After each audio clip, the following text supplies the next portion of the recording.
Hello everyone, welcome to our HD channel aiming classes. आप सभी का हमारे यूट्यूब चैनल एमिंग क्लासेस में स्वागत है।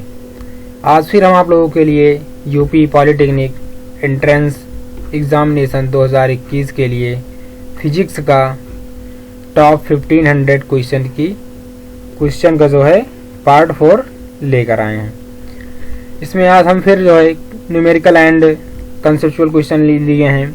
आस पहले क्वेश्चन को देखेंगे और वीडियो को पॉज करेंगे। उसके बाद में आप टोटल में से कितना को खुद से सॉल्व किया है उसका हमें जवाब आप कमेंट बॉक्स में ज़रूर देंगे। तो चलते हैं, क्वेश्चन को स्टार्ट करते हैं। तो फर्स्ट नंबर क्वेश्चन हमारा क्या कह रहा है।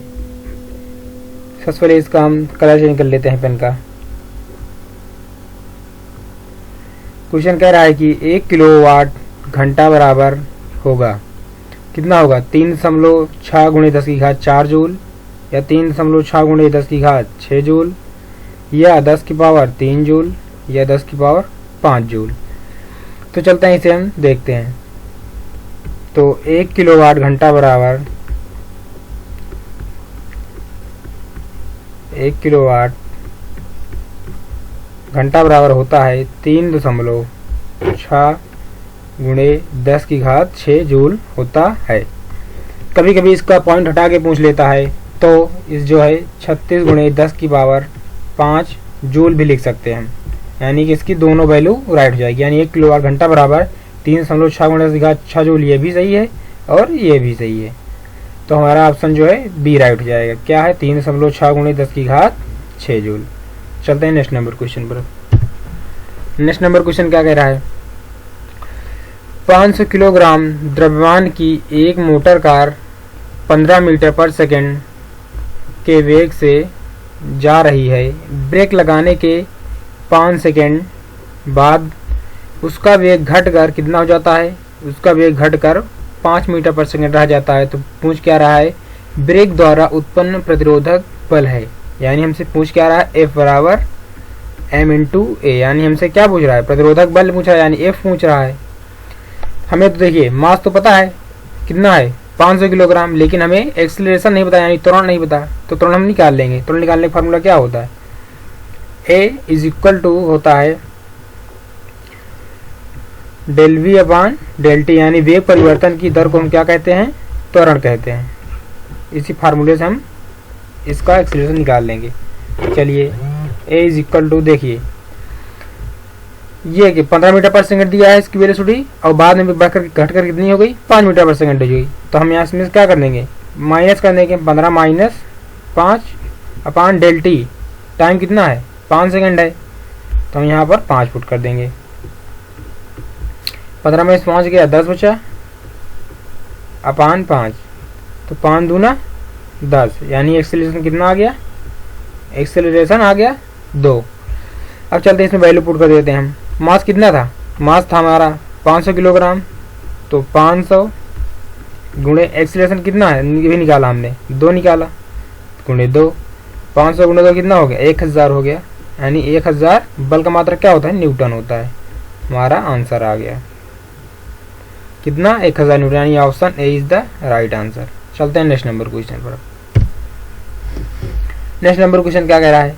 नेक्स्ट नंबर क्वेश्चन है कि कोई पिंड विराम अवस्था से चलना प्रारंभ करता है यदि त्वरण 20 मीटर पर सेकंड स्क्वायर हो, तो 5वें सेकंड में कितने 5वें सेकंड में यह दूरी तय करेगा। देखिए जब भी आपसे पूछे nth सेकंड में तय की गई दूरी, nth सेकंड में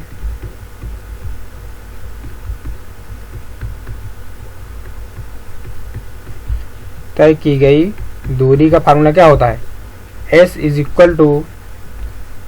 ut + ½ a 2n - 1। ये फार्मूला होता है निकालने का nth सेकंड में दूरी का। अब देखिए यहाँ पर देखिए क्या कह रहा है, विराम अवस्था से चलता है। जब विराम अवस्था से चलता है तो क्या हो जाएगा, उसका इनिशियल वेलोसिटी यानी प्रारंभिक वेग u बराबर 0 हो जाएगा। तो फार्मूला क्या हो जाएगा, S = ½ a 2n - 1। हमारा फार्मूला ये बन जाएगा। अब चलते हैं इस पर हम वैल्यू पुट कर देते हैं। अब देखिए हमें a बराबर कितना दिया है, a बराबर 20 दिया है और n बराबर कितना दिया है, 5 दिया है। अब चलते हैं वैल्यू पुट कर देते हैं हम। 1/2 a की वैल्यू कितना है 20 है और n की वैल्यू कितना है 5 है, तो 2 गुणे 5 माइनस 1। अब देखिए इससे काट देंगे, 2 दहम्मा 20, 10 बार में गया 10 गुणे, अभी देखिए 2 गुणे 5 कितना हो जाएगा 10 पंचे 10 और 10 में से 1 गया कितना हो जाएगा माइनस 10 में से 1 गया कितना हो जाएगा 9 बचेगा, यानी 9 बचेगा। तो 10 गुणे 9 हो जाएगा और 10 9 कितना हो जाएगा 90 आ गया। आप देखिए 90 सब जितने भी आंसर हमारे जितने भी ऑप्शन है सेंटीमीटर में है, जो सेंटीमीटर में है इसको भी हम सेंटीमीटर में कर देंगे, यानी कि 90 सेंटीमीटर हमारा आंसर आ गया। Option A is the right answer. चलते हैं नेक्स्ट नंबर क्वेश्चन पर।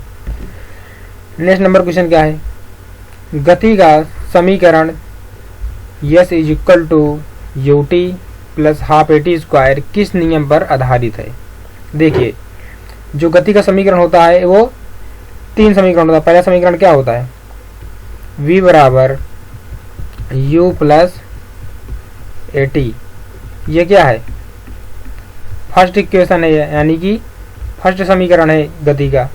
और दूसरा क्या होता है, s is equal to u t plus half a t square, ये कौन सा होता है, ये सेकेंड इक्वेशन होता है। थर्ड इक्वेशन क्या होता है, नहीं तीसरा समीकरण v square is equal to u square plus 2as, ये कौन सी होती है, ये थर्ड इक्वेशन होती है।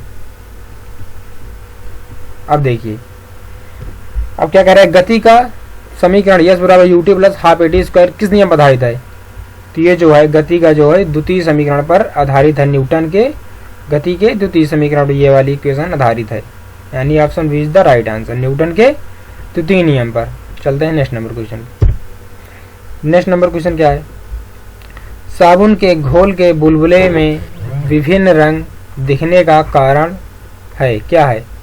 तो वो है प्रकाश का व्यतिकरण। प्रकाश का व्यतिकरण के कारण क्या होता है, साबुन के जो घोल के बुलबुले होते हैं उनमें पानी में क्या हो जाएगा, जब पानी में डालें तो विभिन्न रंग दिखता है, तो इसका कारण हो जाएगा प्रकाश का व्यतिकरण।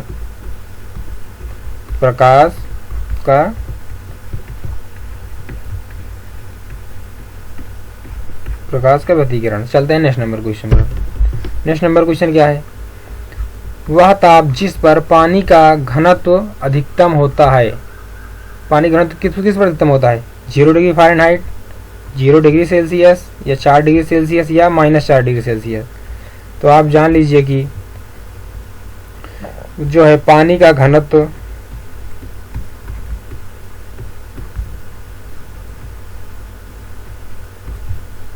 चार डिग्री सेल्सियस पर अधिकतम होता है। कितने डिग्री सेल्सियस पर, 4 डिग्री सेल्सियस पर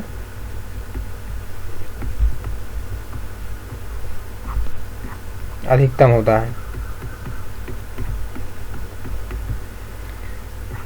तो हमारा option C is the right answer, यानी ऑप्शन सी हमारा राइट हो जाएगा। 4 डिग्री सेल्सियस पर क्या होता है, जल का घनत्व अधिकतम होता है। चलते हैं नेक्स्ट नंबर क्वेश्चन पर। नेक्स्ट नंबर क्वेश्चन क्या कह रहा है, घड़ी में चाबी देने पर उसमें संचित ऊर्जा होती है। जब घड़ी में चाबी देते हैं यानी चाबी भर देते हैं तो उसमें कौन सी ऊर्जा होती है। ऑप्शन ए क्या कह रहा है, यांत्रिक ऊर्जा, ऑप्शन बी चुंबकीय ऊर्जा, ऑप्शन सी तापीय ऊर्जा, ऑप्शन डी विद्युत ऊर्जा। देखिए घड़ी एक क्या है, घड़ी एक यंत्र है। क्या है, घड़ी एक यंत्र है, तो यंत्र में कौन सी ऊर्जा होगी, यंत्र से क्या हो जाएगा, यांत्रिक ऊर्जा। यानी कि चाबी भरी घड़ी में कौन सी ऊर्जा होगी, यांत्रिक ऊर्जा हो जाएगी, यानी option A is the right answer.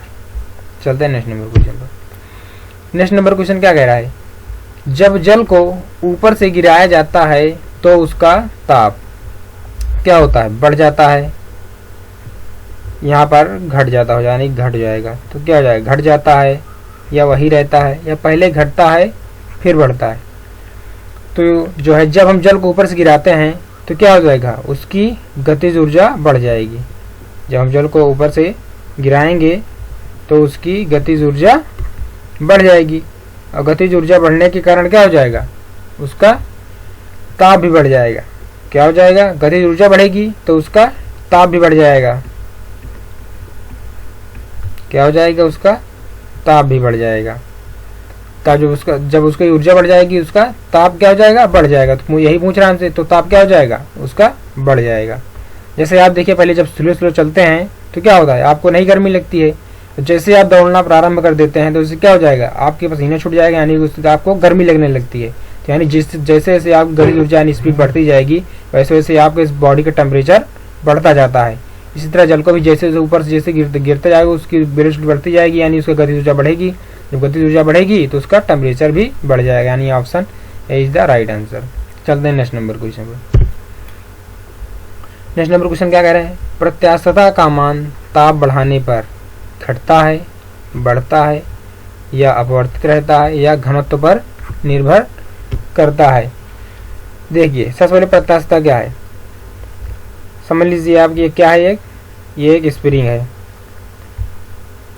ये स्प्रिंग पहले इतनी थी, इसके बाद आपने इसे खींच करके और बढ़ा दिया, यानी यहाँ तक ला दिया।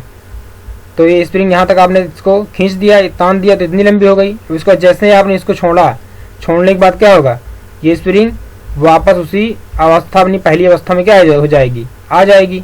पहली इतनी थी, इतनी सी, आप इसको खींच करके इतना और एक्सपेंड कर दिया, यानी बढ़ा दिया।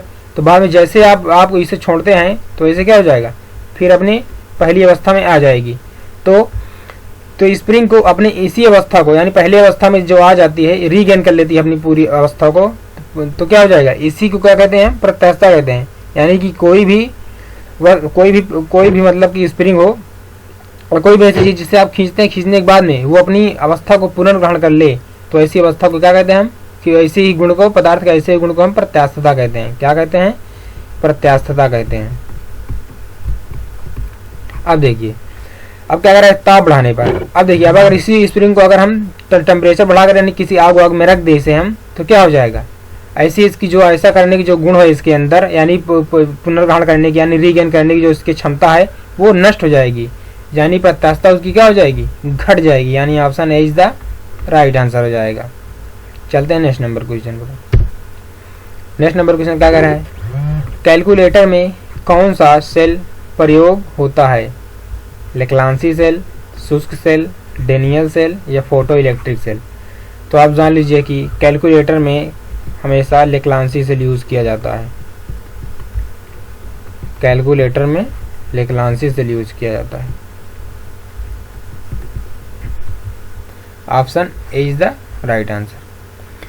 तो आपने 10 में से कितना क्वेश्चन सॉल्व किया है, इसका जवाब हमें आप कमेंट बॉक्स में ज़रूर देंगे। चलते हैं, अब मिलते हैं आपके अगले पार्ट में। Thanks for watching.